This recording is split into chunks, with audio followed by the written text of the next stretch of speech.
बड़ी खबर आ रही है, वो बड़ी खबर हम आप तक पहुंचा देते हैं। इस वक्त की बड़ी खबर का रुख कर रहे हैं टाइम्स नाउ नव भारत पर। इस बीच बड़ी खबर, रूस में देखिए आईएसआईएस आतंकी की गिरफ्तारी हुई है।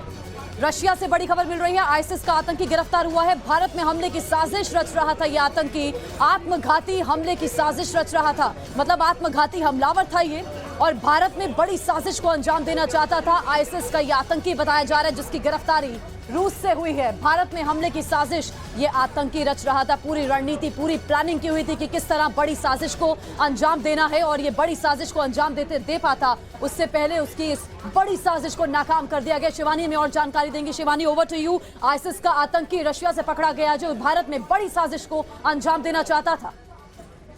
देखिए, ये बड़ी खबर आ रही है कि रूस की जो एजेंसी है the Russian federal security service FSB, उसने सोमवार को इस आतंकी को पकड़ा है। और ये आतंकी जो है इस्लामिक स्टेट जो टेरर ऑर्गेनाइजेशन है उसका ये आतंकवादी है। और ये भी पता चला है इस एजेंसी में कि एजेंसी के गिरफ्तारी के बाद कि ये जो आतंकी है ये भारत की किसी बड़ी शख्सियत को हमला करना चाहता था।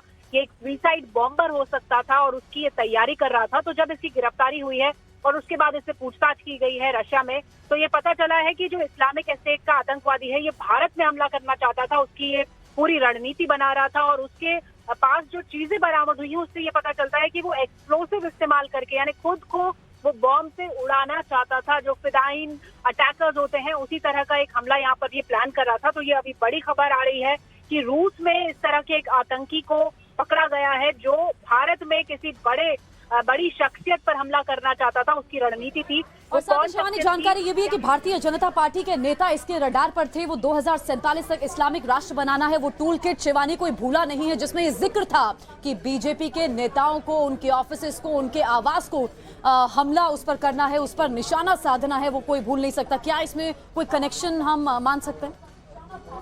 बिल्कुल कनेक्शन माना जा सकता है और अभी तफ्तीश की जा रही है, इन्वेस्टिगेशन जारी हैं और बहुत सारी सिक्योरिटी एजेंसीज जो इंटरनेशनल लेवल पर हैं, भारत की भी सिक्योरिटी एजेंसीज हैं, वो सब आपस में जानकारी साझा कर रही हैं। और किस तरह से इस आतंकी के तार कुछ और स्लीपिंग मॉड्यूल आतंकियों से जुड़े हो सकते हैं भारत के अंदर, इस बात पर भी की पूरी तफ्तीश की जा रही है। क्योंकि जिस तरह से अभी आपने देखा होगा हाल ही में, चाहे वो बिहार में हो या फिर अलग अलग प्रदेशों में, जिस तरह से एटीएस ने काम किया और कई आतंकवादियों को यहाँ पर उनको पकड़ा और ये पता लगा कि एक इंटरनेशनल टूल किट चलाया जा रहा है, खासतौर पे बीजेपी के खिलाफ और जो हिंदू ऑर्गेनाइजेशन है उनके भी खिलाफ। तो इस्लामिक स्टेट का ये जो आतंकवादी पकड़ा गया है। शिवानी, मैं आपके पास वापस लौटी हूँ। डिफेंस एक्सपर्ट संजय जी हमारे साथ इस समय जुड़ चुके हैं। संजय जी, स्वागत है आपका। संजय जी, भारत में बड़ी साजिश को अंजाम देना चाहता था ये आईएसआईएस का आतंकी जो रशिया से गिरफ्तार हुआ है। सर, आपकी प्रतिक्रिया? इसके निशाने पर भारतीय जनता पार्टी के कुछ नेता थे।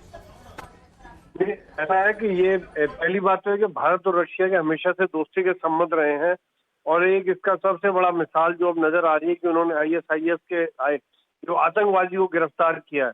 इनफैक्ट मैं तो ये कहूँगा कि अगर इसी प्रकार से सारे देश दुनिया के मिल जाए तो आतंकवाद तभी सकता है। पर दुर्भाग्य की बात यह है कि जब हम आतंकवाद पर नकेल लगाने यूएन में जाते हैं तो चाइना जैसे देश हमारे खिलाफ खड़े हो जाते हैं, वो उसको बैन नहीं लगने देते, उनको इंटरनेशनल आतंकवादी घोषित नहीं होने देते हैं। तो ये मेरे हिसाब से बहुत बड़ा अच्छा सपोर्टिव स्टेप है रशिया के द्वारा और हम सबको इसका स्वागत करना चाहिए और बाकी देश को इनसे लेसन लेना चाहिए। धन्यवाद। संजय साहब, ये तो अच्छा स्टेप रशिया की तरफ से रहा, लेकिन ये कोई अकेले आतंकी नहीं होगा, ये आत्मघाती हमले के फिराक में था। ऐसे कई आतंकी और भी जगह और भी कंट्रीज में हो सकते हैं जो भारत में इस तरह की तबाही मचाना चाहते हैं। इस तरीके से जो टारगेट उनको दिए जाएंगे उसको पूरा करने की कोशिश में होंगे। भारत के लिए चिंता का विषय है कि बिल्कुल ये अकेला बिल्कुल नहीं होगा, लोन वोल्फ वाली फिलॉसफी नहीं है। पूरा आईएसआईएस आज पूरी दुनिया में दहशतगर्दी फैलाना चाह रहे हैं और भारत में भी इन्होंने कुछ स्लीपर सेल बनाए हुए हैं जो आए दिन पकड़े जा रहे हैं। यहाँ पर मिलिटेंट्स पकड़े जा रहे हैं जो देश में आतंक फैलाना चाह रहे हैं। लेकिन मैं ये बताना चाहता हूँ यहाँ पर कि भारत का सुरक्षा तंत्र मजबूत है, तो भारत की जनता नहीं चाहती कि इस प्रकार से आतंकवाद भारत में फैले, चाहे वो हिंदू हो, मुस्लिम हो, सिख हो, सभी वतन परस्त है, सभी देशभक्त हैं। और खबर मिल रही है, लोगों से खबर मिल रही है, चाहे वो कश्मीर हो, चाहे बिहार हो, चाहे केरला, सुरक्षा तंत्र को लोगों से खबर मिल रही है कि यहाँ पर इस प्रकार से आतंकवादी छिपे हुए हैं और ये हमें सचेत रहना बहुत जरूरी है, सुरक्षा तंत्र को सचेत रहना बहुत जरूरी है क्योंकि देश के खिलाफ इस प्रकार की जो घटनाएं हो रही हैं तो इस प्रकार की जी। सोच आ रही है, उसके लिए एक बहुत बड़े कदम लेने पड़ेंगे हमको। बिल्कुल, बहुत बहुत शुक्रिया संजय साहब हमारे साथ बातचीत करने के लिए। संजय सोई जो कि बता रहे थे कि हमें सतर्क रहने की जरूरत है और रशिया की तरफ से जो स्टेप लिया गया है, इस आत्मघाती हमलावर को पकड़ा गया है, ये एक बहुत अच्छी खबर है ताकि ये भारत के खिलाफ साजिश रच रहा था। चलिए रुक करते हैं अगले